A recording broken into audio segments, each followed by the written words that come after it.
Inscrevam-se no canal para não perderem as histórias mais impactantes. Deem um like neste vídeo para nos ajudar a continuar. Comentem suas impressões no final. A escolha do $1 bilhão. Ela deu à luz a gêmeos sozinha. Ele estava fechando um negócio de $1 bilhão. Agora ele voltou, mas ela não tem certeza se ele pertence ao lado dela. Daniel Medeiros tinha tudo o que sempre quis, ou pelo menos era isso que o mundo pensava. Ele estava sob as luzes ofuscantes do Centro de Convenções de São Paulo, a imagem do sucesso impecável em um terno azul marinho feito sob medida. Seus cabelos loiros penteados cuidadosamente para trás, seus olhos azuis afiados e imperiosos, enquanto ele proferia o discurso principal que asseguraria um dos negócios mais importantes de sua carreira. Investidores de todo o mundo penduravam-se em cada uma de suas palavras. Os repórteres digitavam febrilmente, as câmeras disparavam flashes rápidos, e em algum lugar, nos bastidores, seu assistente sussurrava a um fone de ouvido que aquele era o momento pelo qual todos haviam trabalhado por anos. Era impecável, sem falhas, tudo corria exatamente como planejado.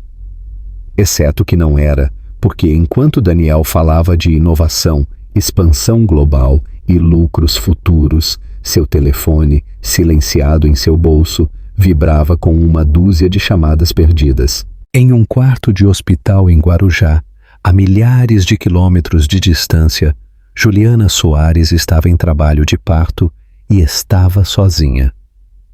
Ele havia prometido que estaria lá, havia jurado poucos dias antes que reorganizaria tudo, cancelaria o discurso, voltaria para casa mais cedo. Mas então veio a negociação final, uma oportunidade de última hora para se encontrar com os investidores pessoalmente, e um argumento cuidadosamente construído por sua equipe de que aquilo não era apenas um movimento de negócios, mas a garantia de um futuro para seus filhos, os filhos de ambos. E assim, ele tomou a decisão, não com crueldade ou indiferença, mas com a lógica fria e racional que havia construído seu império.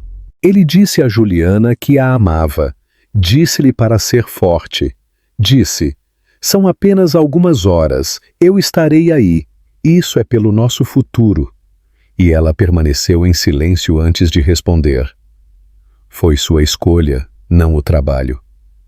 Ele não soube o que dizer a isso, então não disse nada.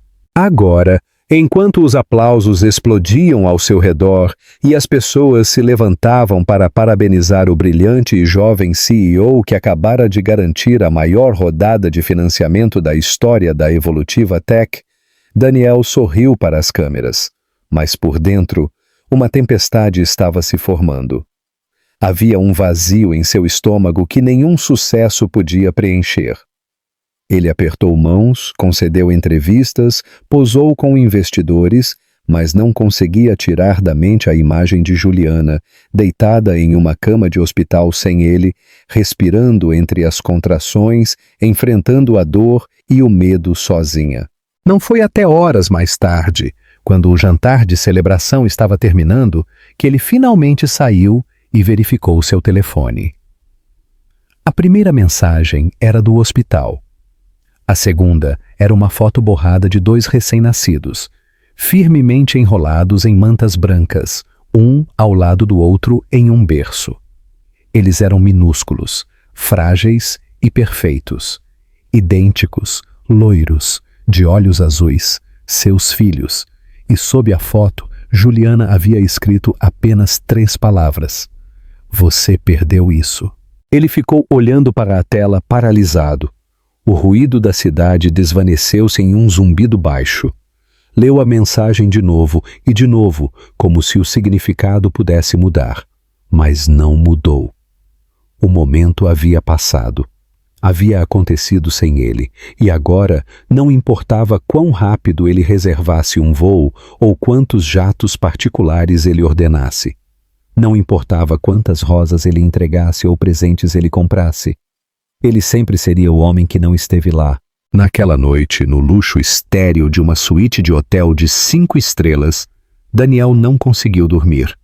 Ele se sentou na beira da cama, a imagem de seus filhos gravada a fogo em sua mente, seu peito vazio com o peso do que havia sacrificado. Ele havia escolhido a empresa, o negócio, o futuro. Mas que tipo de futuro era agora? Naquele momento, pela primeira vez em anos, ele não se sentiu poderoso. Ele não se sentiu bem-sucedido. Ele se sentiu como um homem que havia tomado a decisão errada. E não havia ninguém para lhe dizer como consertar. A sala de espera. O quarto do hospital era frio de uma maneira que Juliana não esperava. Não fisicamente. Havia cobertores quentes, paredes brancas e estéreis, o zumbido constante das máquinas, mas em um sentido mais profundo e silencioso. Frio emocionalmente, silencioso de uma maneira que a machucava. Não havia mãos segurando a sua durante a pior parte. Não havia uma voz sussurrando que tudo ficaria bem. Não havia calor no quarto, além dos pequenos vultos que agora dormiam a cada lado dela, suas respirações superficiais e suaves, seus corpos minúsculos enrolados em tecido branco idêntico. 2 meninos perfeitos, 2 metades do mesmo coração, e ela os havia trazido ao mundo completamente sozinha. Ela havia acreditado, até a hora final, que ele conseguiria. Havia esperado através das primeiras contrações, através do lento aumento da dor, através dos encorajamentos nervosos das enfermeiras que claramente tentavam não fazer a pergunta óbvia: onde está o pai? Ela havia segurado o telefone com tanta força que os nós dos dedos doeram, vendo a tela permanecer em silêncio mesmo enquanto o mundo ao seu redor começava a se turvar em caos. Sem mensagens de texto, sem chamadas, apenas um vazio crescente onde a presença dele deveria ter estado. E quando chegou o momento, quando seu corpo gritou e os médicos a incitaram a empurrar, a respirar, a soltar, algo dentro dela se partiu. A dor era esperada. O medo era gerenciável, mas a solidão era insuportável. Ela chorou, não por exaustão, mas por um coração partido, porque ele havia prometido que viria, e não o fez. Os bebês vieram rápido, um após o outro. 2 suaves choros perfuraram a sala como notas de uma canção de ninar esquecida, e as enfermeiras sorriram. Elas a parabenizaram. Elas a chamaram de mãe.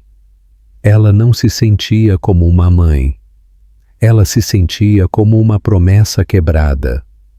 Ela os puxou instintivamente para perto, um em cada braço, as lágrimas encharcando sua pele, enquanto beijava suas testas e sussurrava desculpas que nenhum dos 2 podia entender. Desculpem por vocês terem tido que chegar assim, ela disse. Desculpem por ele não estar aqui. As horas que se seguiram foram um borrão de medicação para a dor, papelada do hospital e procedimentos de rotina. Visitantes vinham e iam, enfermeiras, pediatras, assistentes sociais. Mas a única pessoa de quem ela mais precisava nunca entrou pela porta. Ela olhava para o relógio, convencida de que a qualquer momento ele entraria correndo, ofegante e arrependido, com flores em uma mão e remorso na outra. Mas ele não o fez. Em vez disso, em algum momento da madrugada, uma enfermeira lhe entregou um tablet com uma mensagem na tela. Uma foto de Daniel em um terno, de pé em um palco em São Paulo, banhado em luz, com um título abaixo. Evolutiva Tech garante investimento recorde. CEO é celebrado como líder visionário. Juliana não leu o artigo. Ela não precisava. A verdade estava na foto. O sorriso polido dele, a gola da camisa impecável, a vitória em seus olhos. Ele havia escolhido aquele palco em vez daquele quarto. Ele havia escolhido os aplausos em vez de segurar sua mão. Ele havia escolhido o legado em vez do amor. Quando lhe trouxeram os bebês de volta após seus primeiros exames, ela os abraçou mais forte do que antes, não para protegê-los do mundo, mas para se proteger da dor que florescia em seu peito. Olhar para eles era como olhar para os olhos dele. Idênticos íris azuis, o mesmo cabelo loiro, até o mais leve traço de seu nariz. Eles eram filhos de Daniel em todos os sentidos possíveis. Mas naquele momento, ela não conseguia decidir se aquilo era um consolo ou uma ferida. Ela os nomeou sozinha, Pedro e Léo, nomes fortes, nomes gentis. Ela deixou o nome do pai em branco na certidão de nascimento. Não foi uma decisão tomada por despeito, mas por dor, pelo conhecimento de que um homem só pode ser pai se ele se apresentar. E Daniel não o havia feito. Não quando importava. Quando a enfermeira perguntou se ela queria notificar mais alguém, ela balançou a cabeça. Ela não o queria mais ali. Nem com presentes, nem com flores, nem com palavras. As palavras haviam falhado. Ela não queria explicações. Queria cura. Mas isso levaria tempo. E naquele momento tudo o que ela tinha era o silêncio do hospital e a calidez das duas vidas que havia trazido ao mundo apenas com sua própria força. Aquela noite, depois que os bebês finalmente adormeceram, Juliana olhou pela janela para a luz cinzenta da madrugada. A cidade além do vidro ainda estava acordando. Suas ruas escorregadias pela chuva. Sua gente alheia às vidas que haviam entrado no mundo apenas algumas horas antes. Ela apoiou a testa contra o vidro frio e sussurrou, mais para si mesma do que para qualquer outra pessoa. Eu fiz isso, sozinha. E ela havia feito. Havia sangrado, havia lutado, havia chorado e havia se tornado mãe, sem ele. Se você fosse Juliana, como teria lidado com a ausência de Daniel? Você teria sido capaz de perdoá-lo imediatamente ou a dor seria grande demais? Deixem suas opiniões nos comentários. O caminho de volta. Quando Daniel finalmente chegou ao hospital, as portas não o receberam como ele havia imaginado. Nenhuma enfermeira levantou a cabeça com reconhecimento. Ninguém perguntou se ele era o pai. Nenhuma voz calorosa o direcionou para um quarto onde ele a encontraria sorrindo com os bebês nos braços. Em vez disso, o saguão estava calmo, e a recepcionista mal olhou para ele quando ele se aproximou do balcão. Mala em uma mão, um ursinho de pelúcia ridiculamente grande na outra, seu rosto pálido pelo voo noturno e a falta de sono que vinha com a culpa roendo seu peito. Ele perguntou pelo quarto de Juliana e a mulher atrás do balcão confirmou com um clique de seu teclado e um aceno mal perceptível. Ele agradeceu, engoliu em seco e caminhou para o elevador, como se cada passo o aproximasse da verdade que ele não queria enfrentar. O corredor fora do quarto dela cheirava a antisséptico e a pele de recém-nascido. Calmo, exceto por um choro ocasional mais abaixo no corredor. Ele ficou na porta por vários segundos antes de bater, sua mão pairando logo acima da superfície lisa. Ele havia imaginado aquele momento de uma dúzia de maneiras diferentes durante o voo. Em algumas versões, ela choraria e cairia em seus braços. Em outras, gritaria e fecharia a porta na cara dele. Mas a realidade não se importava com suas fantasias. Quando ele finalmente entrou, Juliana estava sentada em uma poltrona no canto, com um avental de hospital, seu cabelo preso em um coque bagunçado, seu rosto pálido e inchado pela falta de sono, e ela nem sequer levantou os olhos quando ele entrou. Ambos os bebês dormiam nos berços ao lado dela, seus peitos subindo e descendo em um ritmo perfeito, idênticos, pacíficos, seus filhos. O primeiro instinto dele foi largar tudo e correr para eles, tocá-los, segurá-los, dizer algo paternal e profundo. Mas o silêncio de Juliana o manteve parado. Era mais pesado do que qualquer palavra poderia ter sido. Ela não precisava dizer que ele estava atrasado. Ele podia sentir isso no ar entre eles, na forma como ela se recusava a olhá-lo nos olhos. Ele limpou a garganta e deixou o ursinho de pelúcia perto da beirada da cama dela. Eu vim assim que pude, ele disse suavemente, quase temendo o som de sua própria voz. Ela não se moveu. Ele continuou. O negócio foi fechado. Tudo foi assinado. A empresa... Mas ele parou. O que ele estava fazendo? Contando a ela que o negócio havia sido fechado, como se isso justificasse algo. Como se ela estivesse esperando notícias sobre contratos, em vez de ver seus filhos vindo ao mundo sem ele. Juliana finalmente levantou os olhos, mas seus olhos eram indecifráveis, frios e sem emoção. Você perdeu isso, ela disse. Não estava brava, não estava histérica, apenas cansada. Aquele tipo de cansaço que afunda na alma e fica lá. Você perdeu tudo. Daniel tomou fôlego tentando encontrar as palavras. Eu pensei... Ele parou de novo. O que ele havia pensado? Que poderia fazer as duas coisas? Que ela entenderia? Que o amor poderia esperar?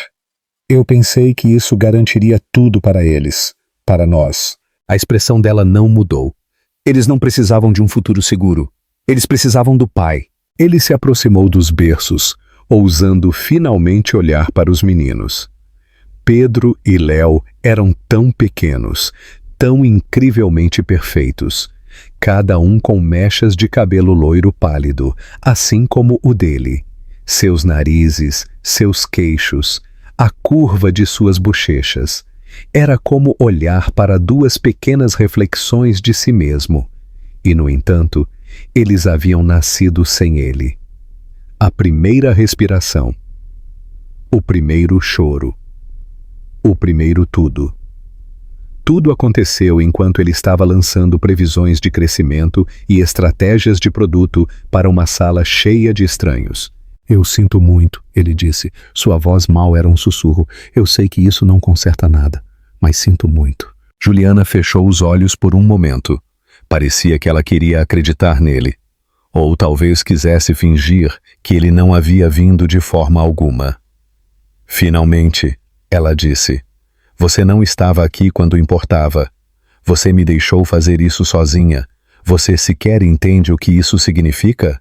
Ele assentiu lentamente e pela primeira vez disse a verdade. Não entendo. Mas eu quero. Ela não respondeu. Virou-se para a janela. Seus dedos traçavam distraidamente a borda da manta que ela tinha em seu colo. Ele se sentou na cadeira em frente a ela e não disse mais nada. Não havia nada que ele pudesse dizer para desfazer a verdade. Que ele não os havia escolhido quando eles mais precisavam dele. Que sua ausência havia deixado uma ferida mais profunda do que ele podia medir. Mas ele ficou. A noite inteira ele ficou. Enquanto os bebês se remexiam, choravam e voltavam a dormir. Enquanto Juliana adormecia na dura cadeira do hospital. Enquanto o mundo exterior avançava sem se dar conta. Ele ficou, porque sabia que era tarde demais. Mas talvez, só talvez, não fosse tarde demais para começar a ser o homem que eles precisavam que ele fosse, mesmo se ele tivesse que fazer isso com as mãos vazias e sem garantias, mesmo se ele tivesse que esperar que ela o deixasse entrar novamente. Ele já havia perdido o momento. Ele não estava disposto a perder o resto. O processo de cura. Os dias seguintes ao nascimento passaram em uma névoa. Não por causa dos analgésicos ou da exaustão, mas por causa das sequelas emocionais do que não havia sido dito. do que havia sido quebrado. Juliana deixou o hospital 2 dias depois da chegada de Daniel. Não porque estivesse pronta, mas porque precisava do silêncio de seu próprio espaço. O quarto do hospital parecia uma sala de espera para uma decisão que ela não sabia como tomar. Daniel se ofereceu para levá-los para casa, para colocar os bebês no carro, para instalar os assentos de segurança. Ele se ofereceu para fazer tudo o que ela um dia teria implorado. Mas agora ela aceitou com cautela. Ela o deixou ajudar. Mas disse pouco. Seu corpo se movia através dos movimentos da maternidade com uma graça praticada. Seus olhos nunca paravam nele por muito tempo. Eles não voltaram para casa juntos. Ela foi para o apartamento que havia preparado sozinha. Um lugar de 2 quartos que ela havia alugado meses antes, quando parou de acreditar que ele faria um lugar para eles no mundo dele. Ela havia pintado o berçário sozinha. Havia montado os berços. Havia escolhido as cortinas verde claras e as suaves luzes noturnas azuis. Ela havia imaginado que ele a ajudaria. Uma vez, ela havia esperado que ele cancelasse uma reunião e aparecesse com uma caixa de ferramentas e um sorriso. Mas ele nunca veio. Então ela fez tudo sozinha. E agora, aquele apartamento já não era um símbolo de independência. Era uma prova de sobrevivência. E ela não estava pronta para deixá-lo entrar. Daniel ficou em um hotel a 2 quadras de distância. Ele não pediu para ficar com eles. Ele não insistiu. Ele vinha todas as manhãs com mantimentos e café fresco, muitas vezes parado na porta com 2 sacolas de papel e um sorriso tentativo. Juliana aceitava o café, às vezes a comida, mas nunca o convidava a passar do umbral. Os meninos são muito pequenos para visitas de qualquer forma, ela dizia a si mesma, mas a verdade era mais simples e dura. Ela não sabia que papel ele havia conquistado ainda. Ele não havia estado lá quando eles vieram ao mundo. Então, por que ele acreditava que podia entrar agora como se nada tivesse sido quebrado? No entanto, ela o observava. Observava quão cuidadosamente ele segurava os bebês. Como ele hesitava antes de segurar um dos gêmeos, sempre perguntando primeiro. Suas mãos, uma vez usadas apenas para assinar contratos e segurar apresentações, agora tremiam enquanto ele aprendia a embalar seus filhos. Ele não fingia saber o que estava fazendo, não se gabava nem agia como um herói. E isso foi o que mais a surpreendeu, o silêncio dele. A vontade dele de se sentir desconfortável, de ser humilhado. Os meninos, Pedro e Léo, cresceram rapidamente, mesmo nessas primeiras semanas. Eles começaram a reconhecer vozes, a se virar para a luz, a chorar em sincronia como uma sinfonia de gêmeos que precisam de algo. Juliana se levantava quase todas as noites sozinha, balançando um enquanto o outro se movia. Daniel se ofereceu para ajudar. Ele implorou para que ela ligasse para ele se precisasse de apenas 5 minutos de sono, mas ela nunca o fez. Não era orgulho exatamente, era medo, porque se ela o deixasse entrar mesmo por uma noite, significaria admitir que ela ainda o queria lá. Uma manhã, cerca de 1 mês depois do nascimento dos meninos, ele apareceu mais cedo do que o habitual.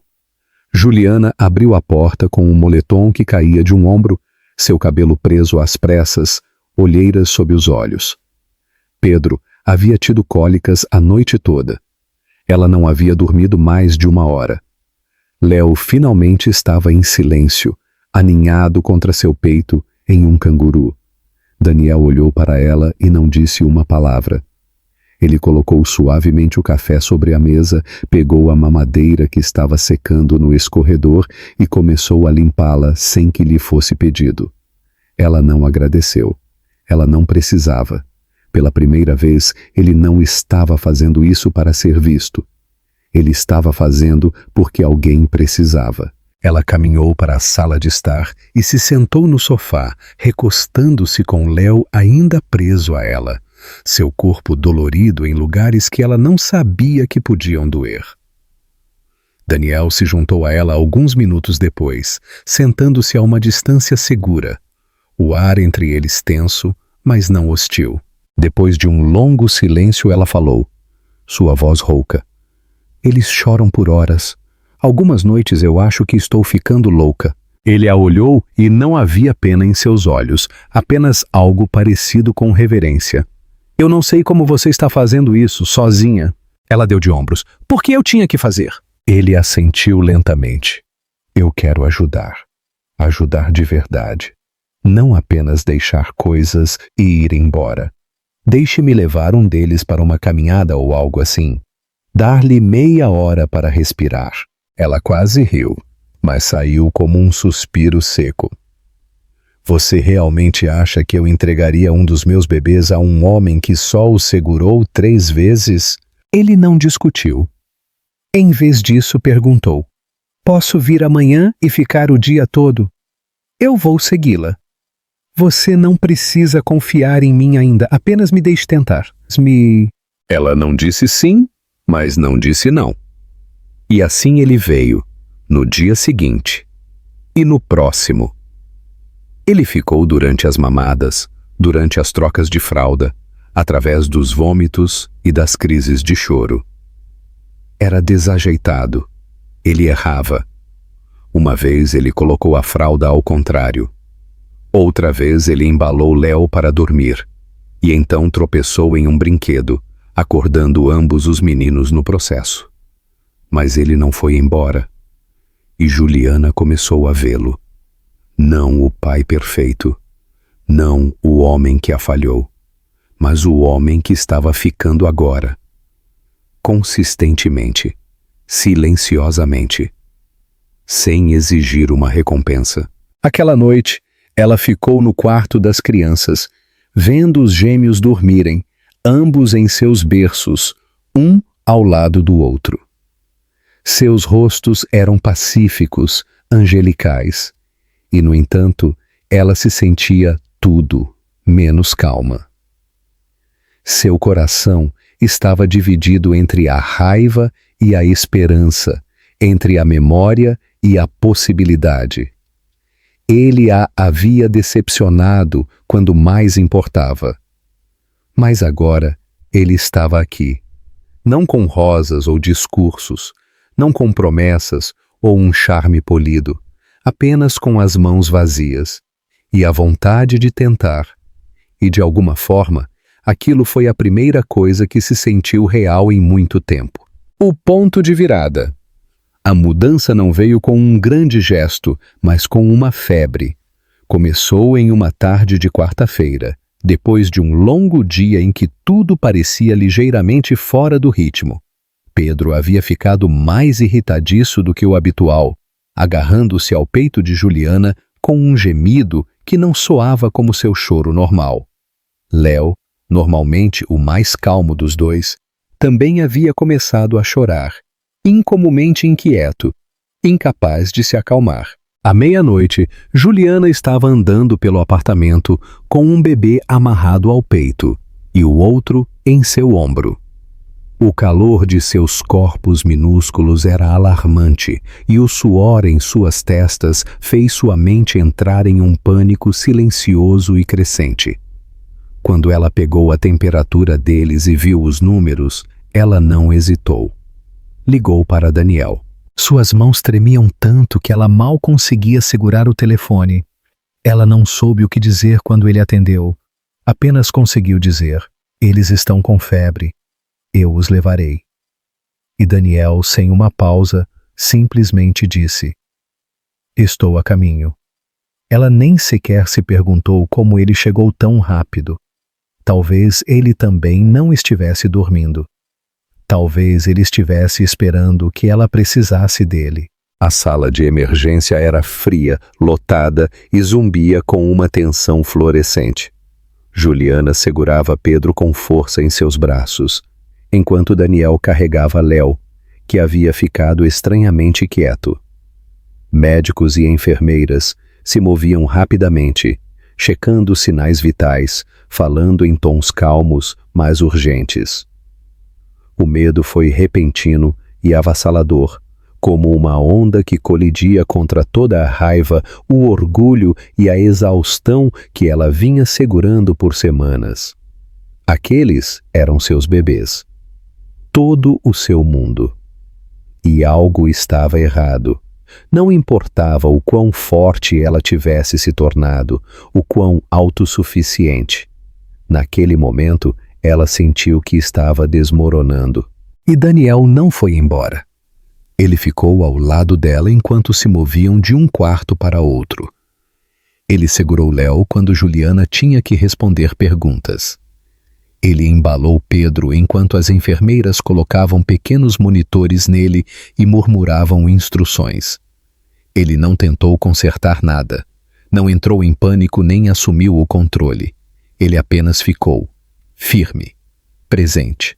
E quando os médicos finalmente disseram que era uma infecção viral, que eles ficariam bem com descanso, líquidos e supervisão atenta, Juliana quase desabou na cadeira ao lado da cama do hospital.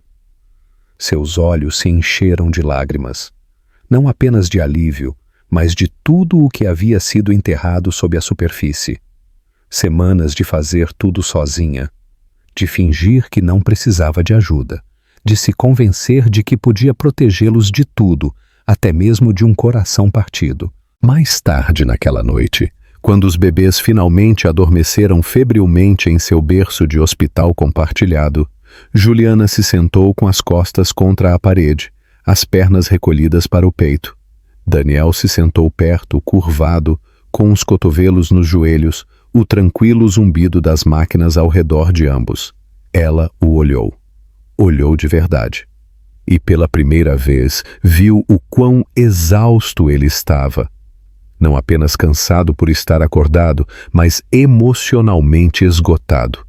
Despojado da camada polida que ele costumava usar como armadura. Ele parecia um homem que havia falhado. E ele sabia disso. Por que você não lutou mais? Ela perguntou, sua voz mal audível. Quando eu disse que estava fazendo isso sozinha, por que você me deixou? Daniel não respondeu imediatamente. Ele se recostou, com os olhos no teto, como se a verdade pudesse estar escrita ali. Depois, ele exalou lentamente. Porque eu pensei que tinha perdido o direito. Eu não vim quando importava. Eu não pensei que tivesse o direito de pedir nada depois disso. Você não tem, ela disse. Mas não havia veneno em seu tom. Apenas tristeza. Eu sei, ele respondeu. Mas eu quero conquistá-lo, custe o que custar. Eu quero estar aqui, não apenas quando as coisas dão errado. Eu quero estar aqui no meio da noite, para cada mamada, cada birra, cada febre. Mesmo se você nunca me deixar entrar de novo, eu quero estar lá para eles. Juliana virou o rosto, não porque não acreditasse nele, mas porque doía acreditar nele agora, quando sua guarda havia estado levantada por tanto tempo. Ela havia construído muros por necessidade, não por malícia. Deixá-lo entrar novamente significaria se expor de novo, ser vulnerável a mais decepção, mais silêncio, mais ausência. E, no entanto, naquele quarto estéril, cheio de medo e exaustão, ela o havia deixado segurar seus filhos. Havia ligado para ele sem hesitar. Havia precisado dele. E ele havia vindo. Na manhã seguinte, depois que o médico lhes deu alta para ir para casa, Juliana ficou na janela do quarto do hospital, vendo Daniel abotoar cuidadosamente o bode de Pedro. Ele o fazia devagar, desajeitado com os botões, mas com suavidade, sussurrando algo para o bebê como se estivessem compartilhando um segredo. Léo estava deitado na cama, com os olhos bem abertos, olhando para o teto, sua febre agora desvanecida em um leve rubor em suas bochechas. Juliana sentiu uma estranha dor em seu peito, algo entre o amor e a perda, entre o medo e a esperança. Na viagem de volta, o carro estava em silêncio. exceto pelos suspiros ocasionais dos bebês que dormiam no banco de trás. Juliana se sentou no banco do passageiro, com as mãos entrelaçadas em seu colo, olhando ocasionalmente para Daniel enquanto ele dirigia. Ele não falava, não tentava preencher o silêncio com desculpas ou planos. Apenas mantinha seus olhos na estrada, sua mandíbula apertada, como se cada giro do volante fosse parte de seu voto silencioso de manter o rumo desta vez. Quando chegaram ao apartamento, ela abriu a porta lentamente e ficou ali por um momento, insegura se deveria deixá-lo entrar. Daniel esperou sem esperar nada, mas pronto. Ela se virou, olhou para ele com olhos cansados e disse: "Quer segurá-los enquanto tomo banho?" Não era perdão, nem mesmo era paz, mas foi a primeira rachadura no muro e, através dela, algo quente começou a se infiltrar, algo que parecia confiança, frágil e cintilante, mas vivo, o legado do sentimento. Daniel começou a chegar ao apartamento todas as manhãs, logo após o nascer do sol. Já não esperava por um convite, não ligava com hesitação, nem vinha com presentes elaborados ou desculpas. Simplesmente aparecia com um ritmo tranquilo, entrando com mamadeiras quentes na mão, sabendo já qual gêmeo preferia ser alimentado primeiro e qual precisava dos minutos extras de ser segurado depois de acordar. Não houve um anúncio, nem uma discussão formal entre ele e Juliana. Simplesmente aconteceu, da mesma forma que o sol enche uma sala lentamente, sem ser notado a princípio. Ele já não ficava no hotel. Juliana não havia dito exatamente para que ele se mudasse, mas com o tempo, a roupa dele encontrou uma gaveta. Sua escova de dentes apareceu ao lado da dela. Uma chupeta enfiada no bolso de sua camisa se tornou algo diário. O sofá se tornou sua cama quando ele não estava andando pelos corredores às 3 da manhã com um Léo choramingando em seu ombro. Não era um retorno para casa. Não era perdão. Mas era o começo da presença, e a presença estava aprendendo. Podia ser mais barulhenta do que as palavras. Juliana se manteve na defensiva. Nunca lhe pediu para ficar, mas também nunca lhe pediu para ir embora. Ela o observava cuidadosamente, quase com ceticismo, esperando ver se essa nova versão de Daniel era real ou temporária. Mas ele era constante. Não havia grandes declarações. Não havia tentativas de reivindicar o que havia sido perdido. Ele não falava do passado e não exigia nada do futuro. Simplesmente dobrava as roupas, reaquecia as mamadeiras, limpava os vômitos e cantava canções de ninar em um zumbido desafinado que fazia ambos os meninos rirem mais do que qualquer melodia perfeita. Uma noite, ela o encontrou dormindo no chão do berçário, uma mão ainda descansando dentro do berço de Pedro. O pequeno punho do bebê estava enrolado ao redor de seu dedo, ambos respirando em sincronia. Juliana ficou na porta por muito tempo, algo doloroso e suave florescendo dentro de seu peito. Aquele não era o homem que havia perdido o nascimento. Aquela não era a imagem do CEO nas manchetes. Aquele era um pai, exausto, imperfeito, que estava tentando. E de repente, pela primeira vez em meses, ela não se sentiu tão completamente sozinha. Mas o muro que ela havia construído ao redor de si não era feito de pedra simples. Tinha camadas, raiva, dor, decepção, orgulho. Deixar alguém entrar novamente significava arriscar que tudo desmoronasse de novo. Ela se lembrou do silêncio da sala de parto, da forma como se havia ficado olhando para a porta, esperando que ela se abrisse. Lembrou-se da enfermeira tocando-lhe suavemente o braço depois que os meninos nasceram, dizendo: "Você é mais forte do que a maioria." E como ela havia desejado gritar: "Eu não deveria ter tido que ser." O que acontece com a dor é que ela nem sempre chega como uma ferida afiada. Às vezes, ela fica por perto, tranquilamente, como um peso que pressiona seu peito, convencendo-a de que a confiança é um risco que você não pode se permitir. Mas o que acontece com a cura é que ela também não chega de uma só vez. Às vezes, ela chega na forma de um homem que aprendeu a trocar uma fralda com uma mão, enquanto equilibra um telefonema com um pediatra na outra. Ainda assim, não foi até a noite da tempestade que algo mudou. A tempestade chegou rápido, mergulhando a cidade na escuridão e batendo nas janelas com chuvas fortes. Pedro acordou primeiro, seu choro perfurando a noite, e momentos depois, Léo se juntou a ele em um coro aterrorizado. Juliana já havia se levantado, caminhando da cozinha para o berçário, com uma xícara de chá meio vazia, seus nervos tensos pela exaustão implacável da semana. Daniel apareceu no corredor em segundos, descalço, os olhos ainda cheios de sono, mas alerta. Ela lhe entregou Léo sem uma palavra e pegou Pedro nos braços. O apartamento tremia com os trovões e os meninos não conseguiam se acalmar. Seus pequenos corpos tremiam de pânico, o som do vento e da chuva transformando seu mundo em algo desconhecido e assustador. Eles terminaram no chão da sala de estar, rodeados de cobertores e travesseiros, com os gêmeos em seus braços, as luzes apagadas, apenas o suave brilho de uma luz noturna cintilando na sala.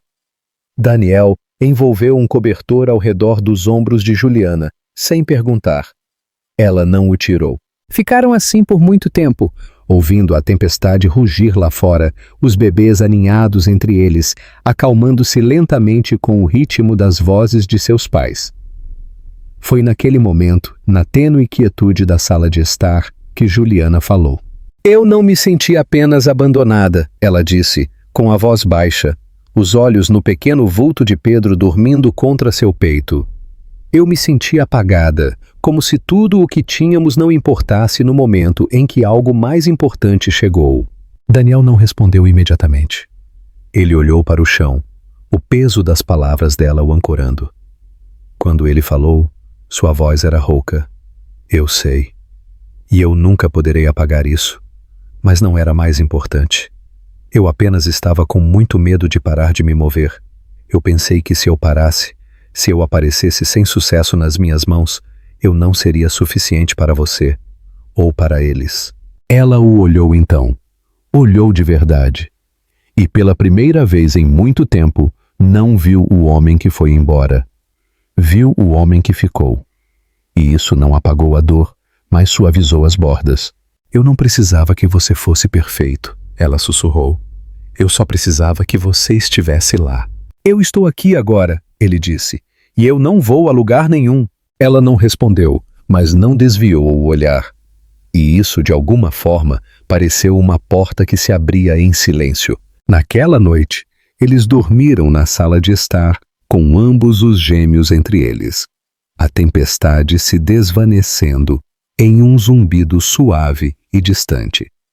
Não fizeram promessas, não traçaram linhas, apenas 4 pessoas entrelaçadas, em uma pilha de cobertores e cura tranquila. E quando a manhã chegou, Daniel acordou para encontrar Juliana, ainda dormindo ao lado dele, sua mão descansando levemente sobre a dele. Pela primeira vez, ela a havia deixado ficar. Neste momento, a tempestade física reflete a tempestade emocional que eles superaram.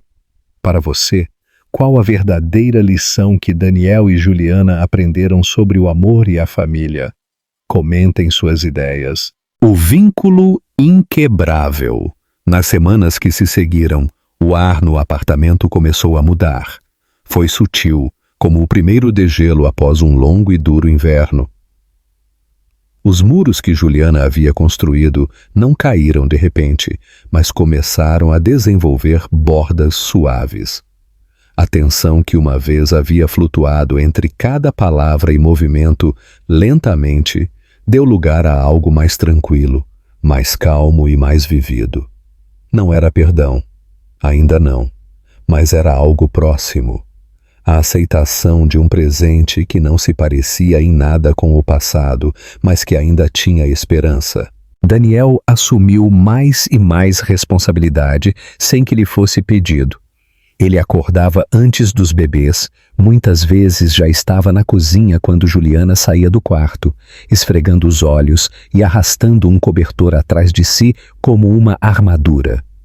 O cheiro de café havia substituído o aroma amargo da exaustão, e a cozinha já não parecia um campo de batalha de sobrevivência, mas um lugar de ritmo compartilhado.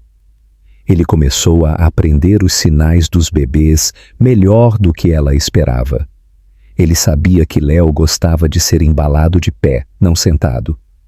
Ele sabia que Pedro se acalmava mais rápido se ele ouvisse canções de ninar. Juliana observava com uma mistura de assombro e admiração cautelosa, perguntando-se quando exatamente ele havia parado de atuar e havia começado a se tornar. Uma manhã, ela encontrou uma nota escrita à mão na geladeira. Não era dramática nem poética. Simplesmente dizia: levando os meninos para uma caminhada no parque. Você merece dormir. Voltaremos antes do almoço. Ela ficou olhando para a nota mais tempo do que o necessário, sua mão ainda na maçaneta da geladeira. Ele não havia pedido permissão. Ele simplesmente havia sabido que ela precisava de descanso. Pela primeira vez, ela não sentiu o pânico familiar de que algo pudesse dar errado se ela não estivesse lá. Ela confiou nele. Essa percepção a consolou e a aterrorizou ao mesmo tempo. Nas raras horas em que os meninos dormiam ao mesmo tempo, eles começaram a conversar mais. Não sobre logística, mas sobre as partes de suas vidas que haviam ficado intocadas por muito tempo. Eles falaram sobre quem costumavam ser, de como tudo havia parecido tão temporário quando se apaixonaram pela primeira vez, como se estivessem competindo contra o tempo e a ambição. Juliana confessou como se sentiu invisível perto do final da gravidez, como uma nota de rodapé em uma vida que Daniel ainda estava tentando aperfeiçoar. Ele ouviu, não para se defender, mas para finalmente entender o que aquilo havia custado a ela. Ele não tentou consertar. Ele simplesmente a deixou falar. Uma tarde, ela se deparou com um arquivo aberto no laptop dele enquanto ele dormia a cesta com Léo no peito. Era um rascunho de proposta. Não para um novo produto ou estratégia de investimento, mas para um programa de apoio parental dentro de sua empresa. Políticas de licença parental flexível, programas de creche no local de trabalho e uma plataforma de mentoria para mães que retornam à indústria de tecnologia. O cabeçalho dizia: Projeto Pedro e Léo.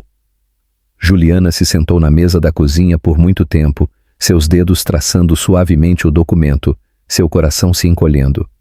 Ele não havia lhe dito. Ele não havia pedido crédito. Ele simplesmente havia começado a construir algo melhor do que o que eles tinham antes. Mais tarde naquela semana, enquanto dobrava a roupa no berçário, ela se deparou com uma carta antiga.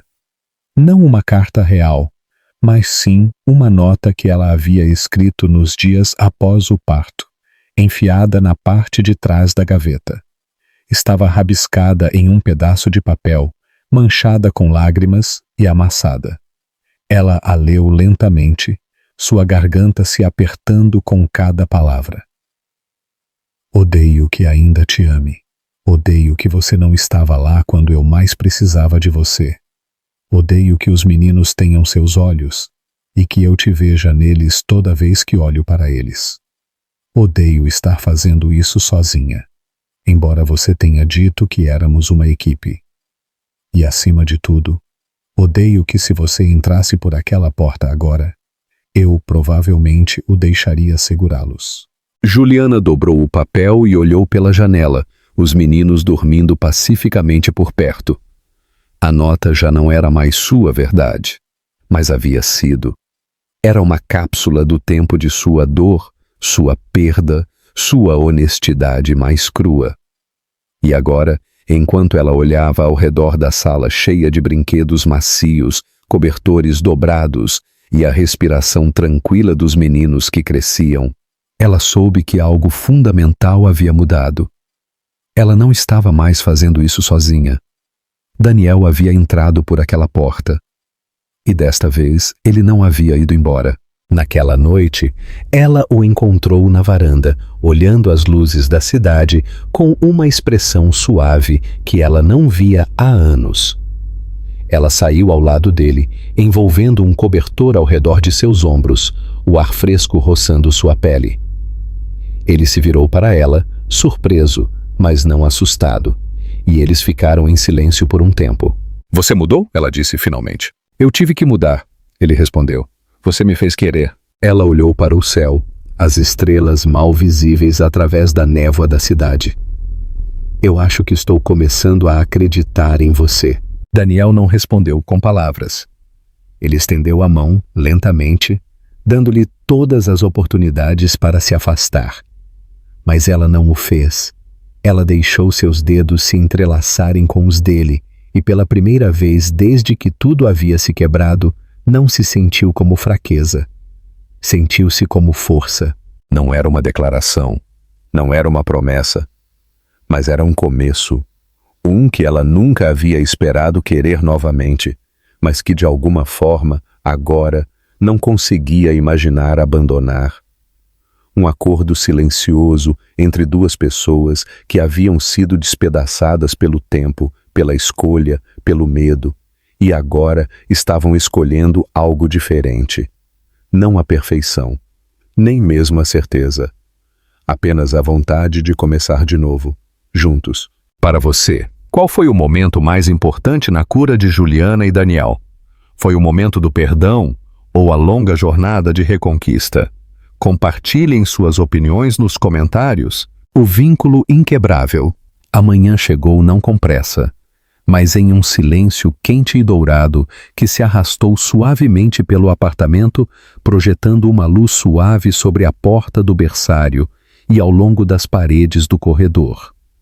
Os gêmeos já haviam acordado, remexendo-se em uníssono, suas vozes minúsculas subindo e descendo em queixas sonolentas.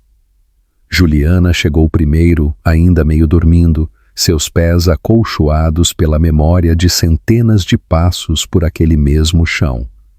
Quando Daniel entrou momentos depois, ela nem sequer se virou para reconhecê-lo.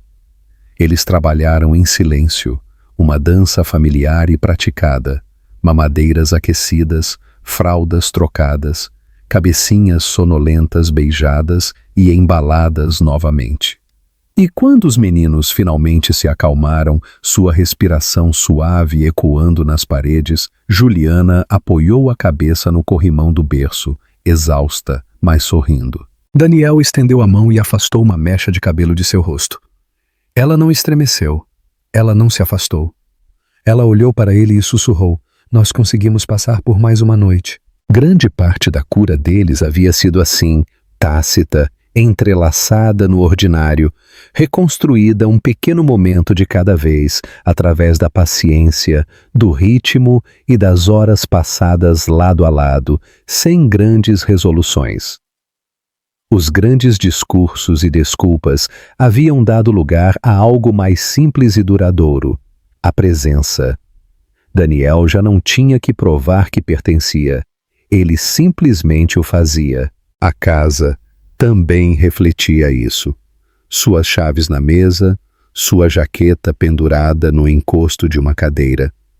Pequenos sapatos alinhados perto da porta. 2 cadeiras de alimentação na cozinha. Um carrinho de bebê duplo dobrado no corredor. Já não era um arranjo temporário. Era a vida. Juliana havia retornado ao seu trabalho de design independente durante as cestas dos meninos, encontrando consolo na suave disciplina de criar. Daniel atendia chamadas de casa, muitas vezes silenciando-se no meio de uma reunião para acalmar um gêmeo choramingando ou pegar uma chupeta. Sua empresa havia mudado de formas que ele não havia antecipado. Inspirado por seus próprios fracassos e lições, ele introduziu políticas de licença parental flexível, programas de creche no local de trabalho e uma plataforma de mentoria para mães que retornam à indústria de tecnologia. A diretoria havia arqueado as sobrancelhas, e os acionistas também, mas ele não recuou. Ele havia acreditado uma vez que o futuro era construído nas salas de reuniões. Agora ele acreditava que começava nos berçários. Um domingo, quase um ano depois do nascimento dos meninos, eles saíram da cidade para um tranquilo trecho de campo onde cresciam flores silvestres ao longo da beira da estrada. Havia sido ideia de Juliana, um piquenique, nada elegante, apenas uma manta e sanduíches. E o céu? Os meninos gritaram de alegria ao serem colocados na grama, se movendo e chutando em seus chapéus de sol combinando. Daniel se deitou ao lado deles, apontando para as nuvens e inventando histórias que os faziam rir. Juliana o observava, seus olhos sombreados por trás dos óculos de sol, mas seu coração completamente exposto. Ele parecia diferente agora. Não mais velho, mas mais completo de alguma forma. Mais suave de maneiras que não o tornavam fraco, mas mais forte nas maneiras que importavam. Ele finalmente havia deixado ir a versão de si mesmo que uma vez havia sido intocável. Agora, ele deixava o mundo vê-lo cansado, vulnerável, deitado no chão com camisetas sujas de vômito, e ainda assim liderando com mais impacto do que nunca a partir de trás de uma mesa de vidro. Mais tarde naquela noite, depois que os meninos adormeceram no banco de trás durante a viagem de volta para casa, Juliana e Daniel se sentaram em silêncio nos degraus da entrada do prédio de apartamentos. A cidade estava tranquila, a rua de baixo iluminada por suaves postes de luz âmbar. Ela se virou para ele, sua voz calma, mas firme. Sabe, ela disse, houve noites em que eu não pensei que jamais nos recuperaríamos disso. Eu realmente acreditei que teria que criá-los sem você. Ele não respondeu de imediato. Ficou olhando para a frente, com as mãos entrelaçadas entre os joelhos, sua voz baixa. Houve noites em que eu pensei que havia perdido o direito de ser pai de qualquer forma. Juliana buscou a mão dele. Desta vez, ela não hesitou. Você não o perdeu. Você só tinha que conquistá-lo. Ele a olhou então, com os olhos cheios de algo suave e infinito, e ela se inclinou sobre seu ombro, apoiando sua cabeça ali, deixando sua respiração se alinhar com a dele. Não era o começo de algo. Era a continuação de tudo o que eles haviam estado construindo desde o momento em que ela abriu a porta naquela manhã, meses atrás, e o deixou segurar um de seus filhos pela primeira vez. Dentro, os meninos se remexiam em seus berços, seu sono agitado com sonhos que eles não se lembrariam, mas que de alguma forma se sentiam seguros. Lá fora, o ar mudou ligeiramente, como se a cidade tivesse exalado, como se o futuro tivesse se instalado ao redor deles como um cobertor. Eles não precisavam de um casamento, ou de uma renovação de votos, ou de uma grande declaração para marcar seu segundo começo. O que eles tinham agora era melhor, era real, tecido nas mamadas e nos primeiros passos, nos quartos bagunçados e nas manhãs cedo, nas risadas suaves e nas longas conversas que não exigiam fingimento. Foi construído sobre coisas quebradas que haviam sido cuidadosamente reconstruídas, não perfeitamente, mas mais fortes nas costuras. Eles não haviam desfeito o passado, haviam o honrado. E ao fazê-lo, haviam criado algo mais honesto do que jamais imaginaram. Uma família nascida não da perfeição, mas da vontade de tentar de novo. E isso, pensou Juliana, era o final mais bonito, que na verdade não era um final de forma alguma.